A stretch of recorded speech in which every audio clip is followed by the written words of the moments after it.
비가 추적추적 내리는 서울의 밤. 지은은 창가에 서서 창밖을 바라보고 있었다.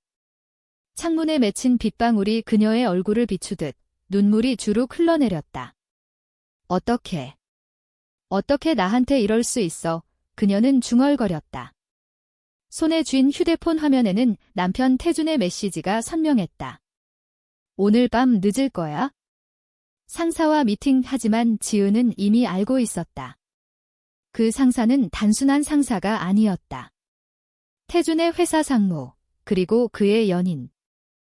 지은은 28살, 결혼한 지 5년째였다. 태준은 유명한 재벌 그룹의 후계자, 황금 재벌로 불리는 집안의 장남. 결혼 당시 지은은 평범한 가정의 딸로 태준의 사랑에 빠져 결혼했다. 하지만 결혼 후 그녀의 삶은 할머니 시터라는 별명으로 전락했다. 태준의 할머니, 그룹의 창업주 부인이 치매로 고생하셨다. 지은은 매일 그분을 돌보는 역할을 맡았고 시댁 식구들은 그녀를 그렇게 불렀다. 지은아, 할머니 시터 오늘도 수고해. 그 말 속에 담긴 비아냥이 지은의 가슴을 파고들었다. 아이를 낳지 못한 탓이었다. 결혼 후 불임 판정을 받은 지은은 시댁의 눈총을 받았고 할머니 돌보기가 그녀의 역할이 되었다.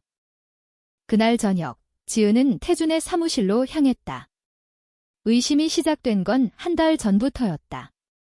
태준의 옷에 묻은 낯선 향수 냄새, 늦은 비가, 그리고 은밀한 전화. 그녀는 탐정에게 의뢰했다. 그리고 오늘 사진이 도착했다. 태준과 그의 상무, 민준이 호텔 로비에서 손을 잡고 들어가는 모습. 민준은 남자였다. 태준의 상사는 남자 상무였다. 지은은 충격에 휘청거렸다. 내가 뭐 잘못한 거야? 그녀는 울부짖었다. 집으로 돌아온 지은은 할머니 방으로 들어갔다. 할머니는 이미 잠들어 계셨다. 지은은 할머니의 손을 잡고 앉아 속으로 중얼거렸다. 할머니, 저 이제 어떡해요? 할머니는 대답 없이 미소 지으셨다. 그 미소가 지은의 가슴을 더 아프게 했다. 다음 날, 지은은 결심했다. 이혼을 준비해야 했다. 하지만 재벌 집안의 이혼은 쉽지 않았다. 시댁의 압력, 언론의 관심. 그녀는 혼자였다. 그때 지은의 삶에 새로운 사람이 나타났다. 수연이었다. 수연은 할머니의 재활치료사로 병원에서 파견된 30살 여성이었다. 처음 만난 날, 수연은 밝은 미소로 인사했다. 안녕하세요. 지은 씨, 할머니 상태가 많이 좋아지셨어요. 함께 해보죠. 수연의 눈빛은 따뜻했다. 그녀는 서울대 출신의 물리치료사로 환자들을 대하는 태도가 부드럽고 세심했다. 지은은 수연과 함께 할머니를 돌보며 대화를 나누기 시작했다. 수연 씨, 이 일 하시면서 힘들지 않으세요? 아니에요. 사람들을 도울 수 있어서 좋아요. 특히 지은 씨처럼 헌신적인 가족이 계시면 더요. 시간이 지나면서 지은은 수연에게 마음을 열었다. 태준의 배신에 대한 고통을 털어놓진 않았지만 일상의 피로를 공유했다. 수연은 듣기만 해도 위로가 되었다. 지은 씨, 당신은 정말 강하세요. 할머니를 이렇게 돌보는 거 쉽지 않은데 그 말에 지은의 눈가가 촉촉해졌다. 수연의 손길은 할머니뿐 아니라 지은의 마음도 어루만지는 듯했다. 한편 태준의 외도는 점점 대담해졌다. 지은은 더 많은 증거를 모았다. 민준과의 메시지, 호텔 영수증. 하지만 공개할 수 없었다. 재벌 집안의 스캔들은 가족 전체를 무너뜨릴 수 있었다. 지은은 밤마다 불면에 시달렸다. 왜 나한테 이런 일이? 그녀는 창밖을 보며 생각했다. 서울의 네온사인이 그녀의 외로움을 더 부각시켰다. 수연과의 만남이 잦아지면서 지은은 이상한 감정을 느꼈다. 수연의 미소, 그녀의 목소리, 손길. 그것이 단순한 우정이 아니라는 걸 깨달았다. 이게 뭐지? 지은은 혼란스러웠다. 한국 사회에서, 특히 재벌 집안에서 그런 감정은 금기였다. 하지만 수연도 지은을 특별하게 대했다. 지은 씨, 오늘은 산책 가실래요? 할머니랑 같이 그 산책길에서 지은은 수연의 손을 스치며 전율을 느꼈다. 고조되는 긴장 속 지은은 태준에게 대면했다. 태준 씨, 민준 상무와. 그게 뭐야? 태준은 처음엔 부정했지만 증거 앞에 무너졌다. 미안해, 지은아. 하지만 난 그를 사랑해. 지은은 웃었다. 쓰디쓴 웃음이었다. 그럼 나한텐? 난 뭐였어? 할머니 시터. 태준은 고개를 숙였다. 그 순간 지은의 마음속에 수연의 얼굴이 스쳤다. 이혼 소송이 시작되었다. 지은은 변호사를 고용했다. 하지만 시댁은 강력히 반대했다. 태준의 어머니가 찾아왔다. 지은아, 이혼. 그게 무슨 소리야? 우리 집안 체면이 있잖아. 차마. 지은은 대답했다. 어머니, 참는 게 사랑인가요?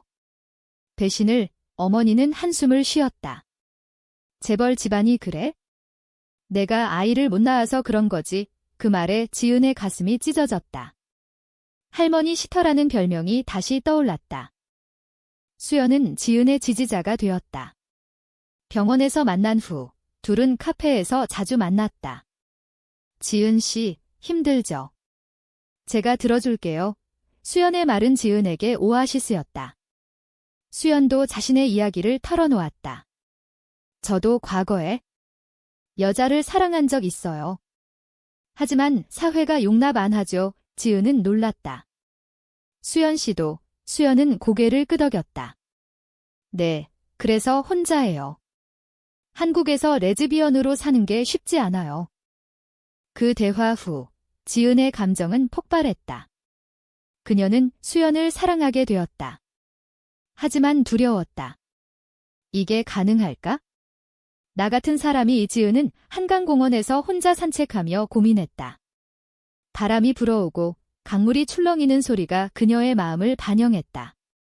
그곳에서 우연히 수연을 만났다. 지은 씨. 여기서 뭐 해요? 수연이 웃으며 다가왔다. 둘은 벤치에 앉아 이야기를 나눴다. 수연 씨, 저 당신이 좋아요. 지은의 고백이었다. 수연의 눈이 커졌다. 저도. 지은 씨를. 둘의 관계는 은밀하게 시작되었다. 서울의 골목길 카페, 한강 산책로, 그곳에서 둘은 손을 잡고 속삭였다. 하지만 현실은 하어시했다. 태준의 이혼 거부, 시댁의 압력. 게다가 지은의 감정을 알게 된 태준은 분노했다. 너도. 나처럼. 그는 비웃었다. 지은은 대답했다. 아니, 난 진짜 사랑이야. 너처럼 숨기지 않아? 충돌이 고조되었다. 시댁 가족 모임에서 지은은 폭로했다. 태준 씨가 민준 상무와 바람 피웠어요. 가족들은 충격에 빠졌다. 할머니만이 지은의 손을 잡고 말했다. 지은아, 내가 행복하면 돼. 그 말에 지은은 울었다. 할머니의 따뜻함이 그녀를 지탱했다. 수연과의 사랑은 깊어졌다. 둘은 제주도로 여행을 갔다.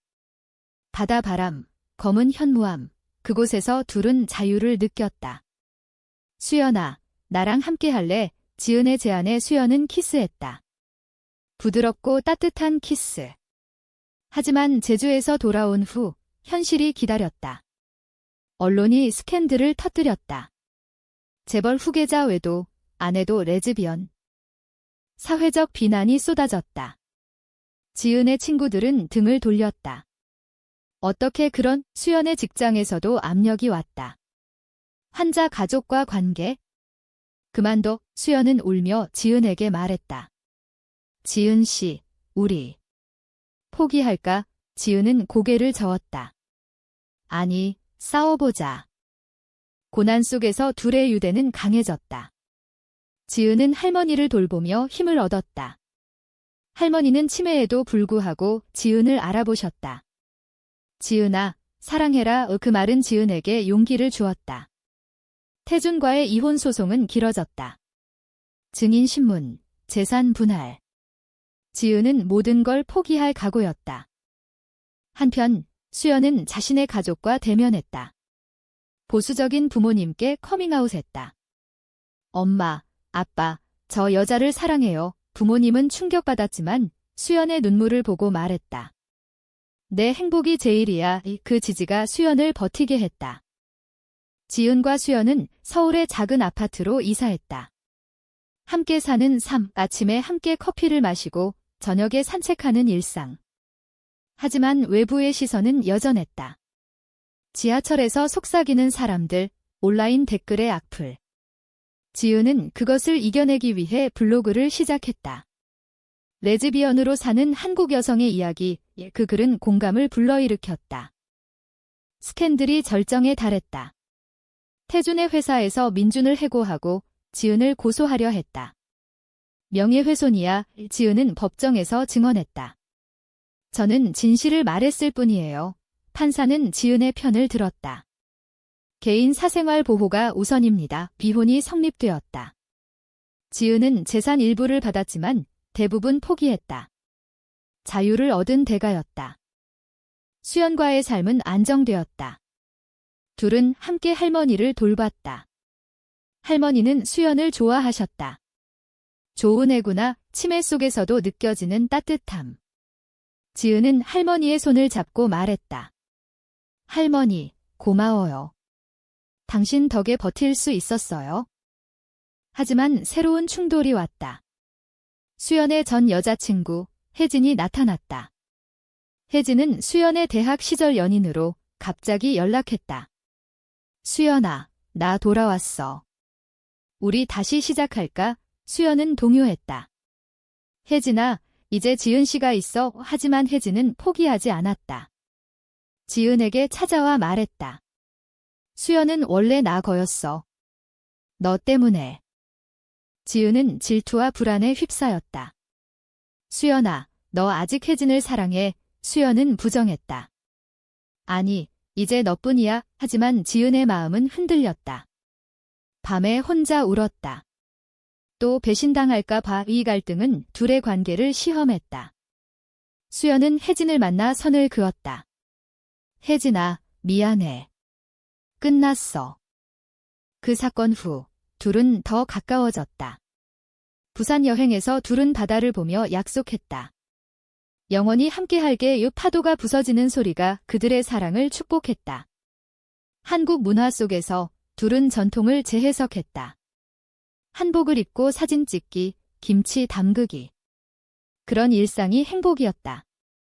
사회적 변화도 느껴졌다. 지은의 블로그가 인기를 끌며 LGBT 커뮤니티에서 지지를 받았다. 서울 프라이드 행사에 참가했다. 우리는 사랑할 권리가 있어요. 군중 속에서 수연의 손을 잡은 지은은 자유를 느꼈다. 하지만 할머니의 건강이 악화되었다. 병원에 입원하셨다. 지은과 수연은 밤낮 없이 간호했다. 할머니, 버티세요. 할머니는 미소 지으며 말했다. 지은아, 수연아. 행복해라. 그 말은 유언처럼 들렸다. 할머니가 돌아가신 날, 지은은 무너졌다. 장례식에서 시댁 식구들은 지은을 외면했다. 하지만 수연이 곁에 있었다. 나 여기 있어? 할머니의 유품 속에 편지가 있었다. 지은아, 내가 내 가족이야. 사랑해라. 그 편지가 지은에게 힘을 주었다. 장례 후, 지은과 수연은 새로운 시작을 결심했다. 작은 카페를 열었다. 할머니의 추억이라는 이름으로. 카페에서 손님들에게 커피를 내리며 둘은 이야기를 나눴다. 태주는 해외로 떠났다. 민준과 함께. 지은은 그를 용서했다. 각자의 길이야. 마음의 짐이 가벼워졌다. 둘의 사랑은 깊어졌다. 겨울 눈이 내리는 날, 한강에서 수연이 프러포즈했다. 지은아, 나랑 결혼할래? 한국에서 동성 결혼은 불가능했지만 둘은 해외에서 의식을 치렀다. 친구들만 초대된 작은 결혼식. 그곳에서 둘은 맹세했다. 영원히. 결혼 후 둘의 삶은 평화로웠다. 카페는 인기였다. LGBT 친화적 공간으로 소문났다. 손님들이 찾아와 이야기를 나눴다. 언니들 덕에 용기 냈어요. 그런 말들이 지은과 수연을 뿌듯하게 했다. 하지만 사회적 압력은 여전했다. 보수단체의 항의, 온라인 해킹. 카페 유리창에 낙서가 되었다. 비정상 지은은 울었다. 왜 우리를 내버려 두지 않아? 수연은 안아주며 말했다. 우리가 이겨낼게. 그 위기를 극복하며 둘은 더 강해졌다. 미디어 인터뷰를 수락했다. 한국에서 레즈비언으로 사는 이야기, 그 기사가 화제가 되었다. 지지자와 반대자가 나뉘었다. 하지만 지지의 목소리가 컸다. 젊은 세대가 응원했다. 개인적 갈등도 있었다. 지은의 어머니가 찾아왔다. 지은아, 내가. 여자를 어머니는 처음엔 이해 못했지만 지은의 행복한 얼굴을 보고 말했다. 내가 웃는 게 제일이야. 그 화해가 지은에게 평화를 가져왔다. 수연의 가족도 받아들였다. 설날에 함께 모였다. 수연아, 지은 씨 환영해 전통 음식을 나누며 가족이 되었다. 고조되는 감정 속 지은은 과거를 회상했다. 태준과의 결혼, 배신, 수연과의 만남. 모든 게 운명 같았다. 할머니 시터라는 별명이 나를 여기로 이끌었어. 카페에서 콘서트를 열었다. LGBT 아티스트 초대. 음악이 울려 퍼지며 손님들이 춤췄다. 그곳에서 지은과 수연은 키스했다. 자유의 상징. 하지만 건강 문제가 왔다. 지은이 병원에서 검진받았다. 스트레스성 위궤양이에요. 수연은 걱정하며 돌봤다. 쉬어, 내가 할게. 그 헌신이 사랑을 확인했다. 둘은 해외여행을 갔다. 일본 교토에서 벚꽃을 봤다. 아름다워 꽃잎이 흩날리는 가운데 둘은 사진을 찍었다. 그 추억이 영원했다. 귀국 후 새로운 프로젝트를 시작했다. LGBT 지원 단체 설립. 한국 사회를 바꾸자 세미나, 상담. 지은의 경험이 도움이 되었다. 태준이 돌아왔다. 사과하러 왔다. 미안해, 지은아. 행복해, 지은은 웃었다. 네, 이제야 그 용서가 마무리였다. 단체 활동이 확대되었다.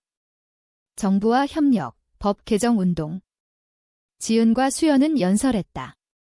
사랑은 성별을 초월해요. 청중의 박수가 울렸다. 개인적으로 둘은 아이를 입양 고려했다. 우리 가족 만들자 입양기관 방문. 어려웠지만 포기 안 했다. 갈등이 다시 왔다. 혜진이 재등장. 수연아, 나 아파. 혜진의 병 소식. 수연은 도왔다. 지은은 불안했다. 너 이 돌아갈까? 수연은 안심시켰다. 아니, 친구로서야. 혜진의 회복 후 셋은 화해했다. 미안해, 지은 씨. 과거가 정리되었다. 할머니의 생일에 묘지 방문. 할머니, 우리 행복해요. 꽃을 놓으며 감사했다. 카페가 체인으로 성장. 서울 곳곳에 할머니의 추억 브랜드. 사회 변화. 동성 결혼 법안 논의. 지은과 수연의 역할 컸다. 개인 행복. 여름 휴가, 강원도. 산책하며 이야기. 사랑의 그 말로 충분했다. 시간이 흘러 둘은 40대가 되었다. 입양한 딸, 민지가 가족이 되었다. 엄마들, 사랑의 민지의 말에 행복했다. 사회는 변했다. 동성 결혼 합법화. 지은과 수연은 공식 결혼. 드디어 결혼식에서 눈물 흘렸다. 태주는 재혼. 지은은 축하했다. 행복해. 할머니의 유산으로 재단 설립. 치매 환자 지원. 할머니의 사랑을 이어가자. 마지막으로 한강 벤치에서 수연아, 고마워. 지은아, 나도 석양 속 영원한 사랑. 이 이야기처럼 사랑은 배신을 넘어 꽃핀다. 한국 사회에서 희망이 있다.